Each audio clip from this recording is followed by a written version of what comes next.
Author's note.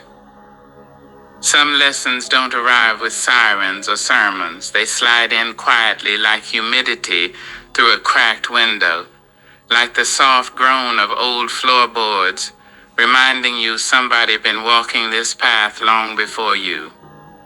I wrote this thinking about those quiet things, the pauses, the hushes, the unsaid that held me upright when noise tried to knock me sideways. I thought about my grandmother, about her house, about how wisdom never chases you, but waits until you're tired enough to listen. I laughed writing this. I stopped a few times. I let memory have its way with me. There's humor in here because laughter kept us alive. There's tenderness because love lived there. And there's correction because that was her language. If this slows you down even a little, then it's already done its job. The weight of quiet things, how wisdom, worn floors, and a careful tongue kept me standing, by Kateb Shunner. I've come to believe silence has muscle, not that awkward silence where nobody know what to say, but the intentional kind, the kind that leans back in its chair and watches foolishness wear itself out.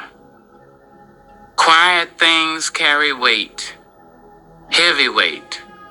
The pause before you respond.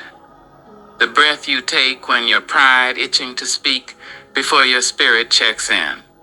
The choice to keep your mouth closed even when your tongue warming up like it got somewhere to go. Words don't look dangerous, but they slippery.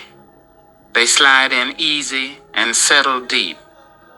They'll cut past skin, past bone, and curl up right next to memory like they always belonged there. Folks love to say it's just words, but they don't live with the aftertaste. They don't wake up years later still chewing on something somebody said sideways on a Tuesday afternoon. Scripture wasn't being dramatic when it said the tongue holds life and death.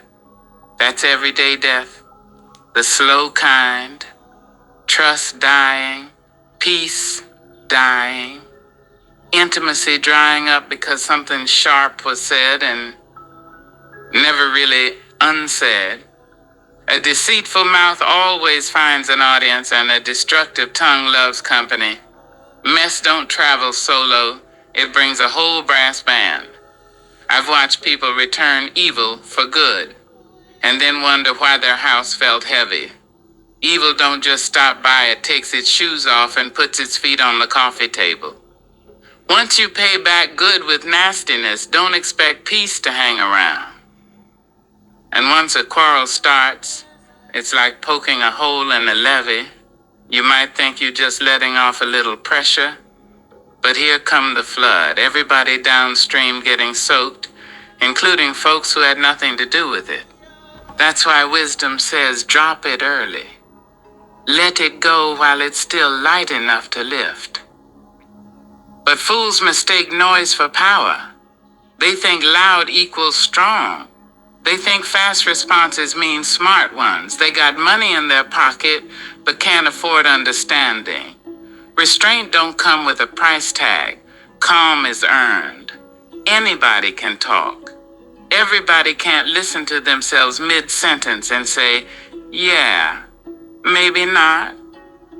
I learned that sitting in my grandmother's house at 2688 Jonquil Street, where the floors were worn smooth from decades of walking, pacing, praying, and fussing, just enough to make a point. That house had rules without signs. The porch boards creaked like they had opinions. The screen door slammed with authority, and if you came in there popping off, Grandma wouldn't yell. She'd just pause. And that pause? Whew! That silence would snatch your soul back into your body. That's where she told me, Kateb, don't go tit for tat. She said it like it was gravity, something you don't argue with, just adjust to. She told me tit for tat, keeps mess breathing, feeds negativity like it's on life support, turns small misunderstandings into generational grudges. She said it don't allow grace, don't allow folks to be human. Don't allow a bad day to just be a bad day. And then she leaned in, lowered her voice, and said, sometimes folks poke you, so you poke back. That's how they keep control. That hit me later in life when I saw how childish vengeance dresses itself up as self-respect and calls it grown. These days, everybody talking about matching energy like it's some kind of spiritual badge. Baby, match it where? In bitterness? In chaos? In emotional poverty? I'm not matching low vibrations. I'm not lowering my frequency to prove I can get loud. I'm not wrestling in the mud to show I know how to get dirty. You can keep that. I don't eat at the slop trough, never did. Even if it's the last meal on earth, I'll fast before I feed my spirit garbage. Silence ain't weakness. Silence is discernment with its feet kicked up. Now don't get it twisted, I've had my moments. I've said things I had to apologize for later. I've let my mouth outrun my wisdom a time or two. I found myself in broken seasons, not shattered, just worn thin. Tired in places sleep don't touch. I noticed my flaws more clearly then. Saw my shadows stretch when the light hit sideways. But light don't need perfection to work. Glow sticks don't shine until they crack. That's the part nobody talks about. The breaking activates the glow when you feel exposed, unsure.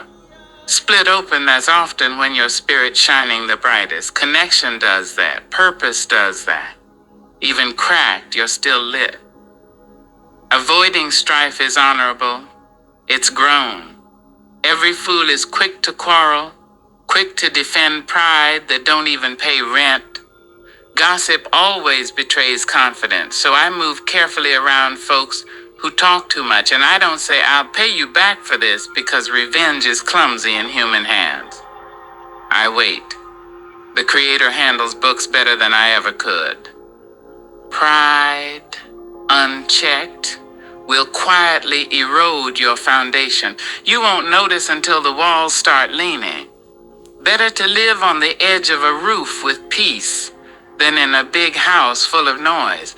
Pleasure without balance leaves you empty. Indulgence without discipline has you wondering why abundance keep passing you by waving. You can prep all day for battle, sharpen your words, rehearse your comebacks, but victory still belongs to the Creator, not your mouth.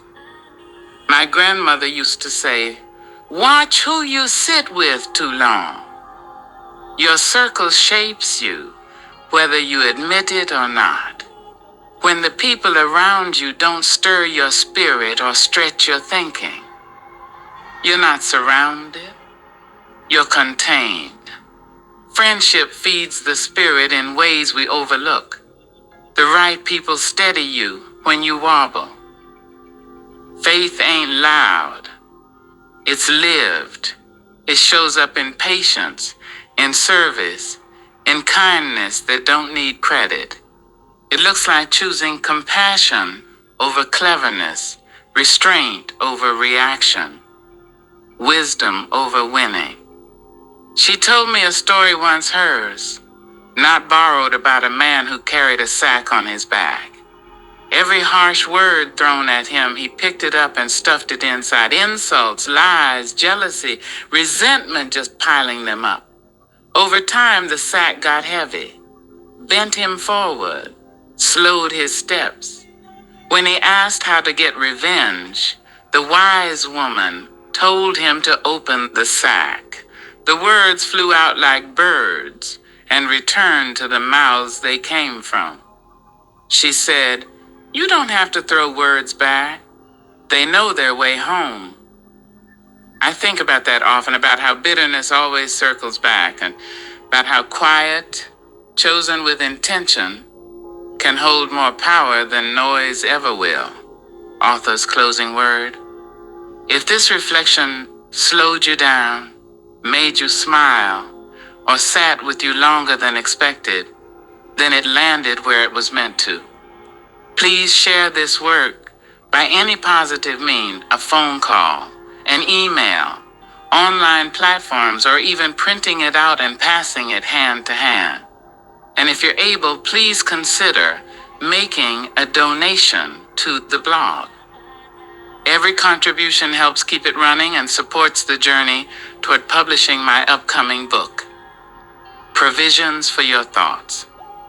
Thank you for reading. Thank you for listening. And thank you for honoring the weight of quiet things. Hello everybody, this is Khatib Shanor, and I want to personally thank you for listening to this reflection. And I want to personally thank everybody for supporting me in my work and spreading it on every platform, for we are reaching 100,000 views and listeners for 2025. And I want to thank all of you for being there for me.